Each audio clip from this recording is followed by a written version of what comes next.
நாசமாகுவான். பெற்றோரில் ஒருவரோ இருவரோ உயிரோடு இருந்தும் யார் அவர்களுக்கு பணிவிடை செய்வதன் மூலமாக நல்லா கவனிங்க சொர்க்கம் நுழையவில்லையோ அவன் நாசமாகுவான். சுப்ஹானல்லாஹ், எவ்வளவு பெரிய எச்சரிக்கை அல்லாஹ்வுடைய மார்க்கம் சொல்லுது. ஒரே ஒரு செய்தி சொல்லி முடிச்சுக்கிறேன். அல்லாஹ்விடத்தில் ஒரு மனிதன் நெருங்குவதற்கு உள்ள முதல் அடிப்படை காரியம் பெற்றோர்களிடத்தில் நல்ல முறையில் நடந்து கொள்றதுதான். இப்னு அப்பாஸ் ரலியல்லாஹு அன்ஹு ஒருவர் அவர் வந்து சொல்றார், இப்னு அப்பாஸ், நான் ஒரு பெண்ணை திருமணம் செய்ய ஆசைப்பட்டு பெண் பேசினேன். அந்த பெண்ணோ என்னை ஏமாற்றி இன்னொருத்தர திருமணம் செஞ்சுட்டார். ஆனா கோபத்தில் அந்த பெண்ணை நான் கொலை செஞ்சுட்டேன். தண்டனை எனக்கு கிடைக்க போகுது. அதுக்கு என்ன தண்டனையோ வாங்கிக் கொள்றேன். ஆனா ஃபஹல்லி மின் தௌபா, அல்லாஹ்விடத்தில் எனக்கு மன்னிப்பு உண்டா அப்படின்னு கேட்கிறாங்க. நான் செய்த இந்த பாவத்துக்கு. இப்னு அப்பாஸ் கேட்டாங்க, உம்முக ஹய்யா, உன் தாய் உயிரோடு இருக்கிறாளா?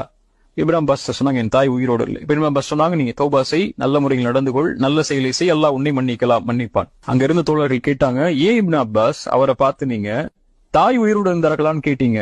அவர் சொன்னாங்க, வல்லாஹி லா அலமு அமலன் அக்ரபு இலல்லாஹி அஸ்ஸ வஜல்ல மின் பிர்ரில் வாலிதா. அல்லாஹ்வுடைய மார்க்கத்தில் எனக்கு ஒரு செயல் தெரியவில்லை அல்லாஹ்வை நெருங்குவதற்கு தாய்க்கு பணிவிடை செய்வதை தவிர.